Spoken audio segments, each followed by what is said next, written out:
May 24th, 2013, and we are for the first time introducing real estate entrepreneur and investment consultant Jason Cohen of Pittsburgh, Pennsylvania. Jason is most recently recognized as pioneer of Pittsburgh's multifamily home acquisition scene and his new real estate consulting firm, Jason Cohen Pittsburgh, which is also at jasoncohenpittsburgh.com. He also remains a well-known spokesman in the industry for about the past decade. That being said, thank you for being with us today for your first podcast, Jason. How are you? I'm wonderful. Thank you very much for inviting me here today. Absolutely. Well, let's get started. Where were you born? I was born in Philadelphia. I moved to Texas when I was 1 year old. Wow, and you stayed in Texas throughout your childhood and adulthood? Yeah, I went to school, high school there, also graduated from the University of Texas, and then coincidentally moved back to Philadelphia for my first job in the real estate business. What was your schooling at the University of Texas? Well, I graduated with a bachelor's degree in finance, minor in international business. I did a couple study abroads while I was there, and then got my real estate salesperson and broker's license. Jason, a lot of us in the area are aware that you started your career very young. Yeah, relatively speaking, I bought my first property at the age of 23. So I guess comparing to other real estate investors, yeah, it is young. Well, before you were 23, which jobs did you have before you were an entrepreneur? Back in the day, believe it or not, I was a busboy. From there, I went to waiter. And out of college, I landed a job with a private group of real estate investors out in Philadelphia. And that's where I began my real estate career. Okay. Well, how did you first develop the skills that you now use to be a successful inventor in Pittsburgh? Tina, I give a lot of credit to the investors I worked with in Philadelphia. They had an excellent mentor program whereby I was schooled by one of the principals of the company there. And while yes, he taught me how to find and evaluate real estate, more importantly, he taught me how to negotiate and solidify solid deals in the real estate business. Okay. So through learning from your mentor and with your own experiences, did you end up with a specialty? I would say so. Yeah, my main focus is the multifamily business, or I should say buying apartment buildings. We own about $15 million in multifamily real estate as of today, and currently have another couple million under contract. Those are some fancy numbers, Jason. How would you say your strategy or your mindset set you apart from others in similar industries, specifically in Pittsburgh? Well, our focus is in building relationships with our clients. Most industries, you perform a sale and you're done. Somebody wants to buy a cell phone or an iPod, they buy, and that's pretty much the end of the story. When we buy real estate, we understand that it's a long-term investment for most people. While the time to sell may not be right now, we understand that one day that will change, and we want to be fresh in their mind when it does. Absolutely can appreciate that. In our progressive digital century, it being 2013, I'm sure you use technology in your business. How do you think it advances you? That's an excellent question, Tina. We have a wide variety of software and websites we use on a daily basis to find information before other people do. Also, being organized is one of the highest priorities.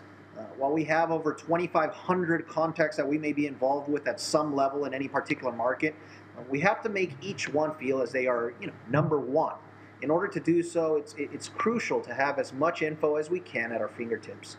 One saving grace there, at least for me, is my iPhone, which you can see is handy and right here next to me at all times. You and several others, Jason. Describe how you find the best people to work for you. There has been an enormous learning curve relating to that since I first started owning my own business here. I actually just wrote an article that was featured in the Undercover Recruiter. It's about techniques for candidates to use in an interview. Truth be told, you typically know within the first couple of minutes of an interview whether or not that candidate is the right person. While I'm sure I could lay out a list of things I look for ultimately, after basic screening efforts, it's really a gut instinct that I think leads me to the right decision. Well, we all know good people are hard to find. Sounds like we could all learn a little bit from your gut instinct plan. So how do you structure your partnerships if you're involved in any?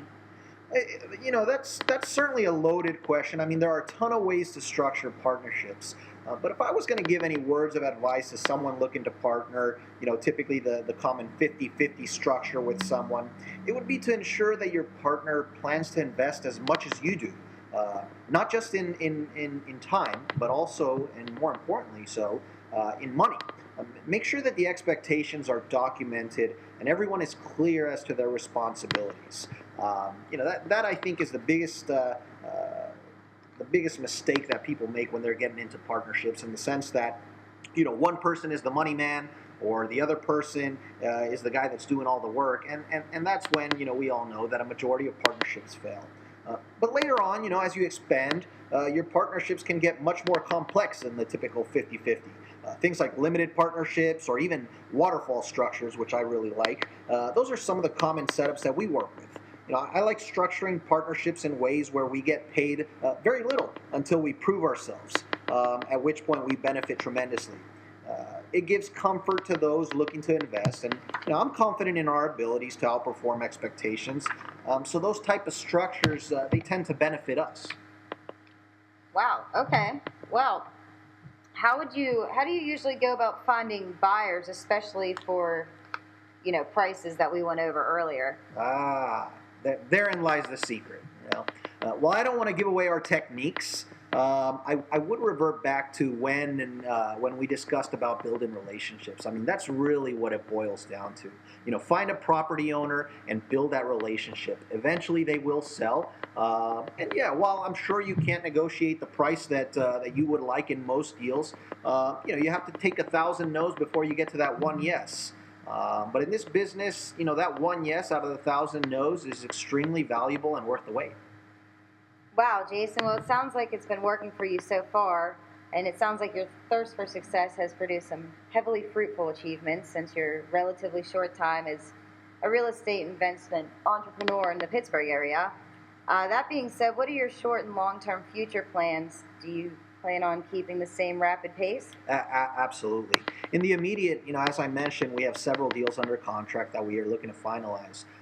We also just launched Jason Cohen Pittsburgh, which you can learn more about at www.jasoncohenpittsburgh.com. And I encourage you all to visit at that website and at the end of this podcast. It's an opportunity to reach out to real estate investors, new or seasoned, and provide some of our time-tested consulting services to the general public. We're really focused on building the exposure of that concept at the moment. Long-term wise, we are looking to make a shift from small and mid-cap acquisitions to larger assets.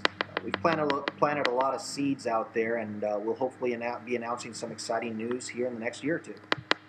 Well, Jason, we thank you so much for taking the time to do your first interview with us. Before we close, do you have one piece of advice you'd like to give real estate investors of any kind?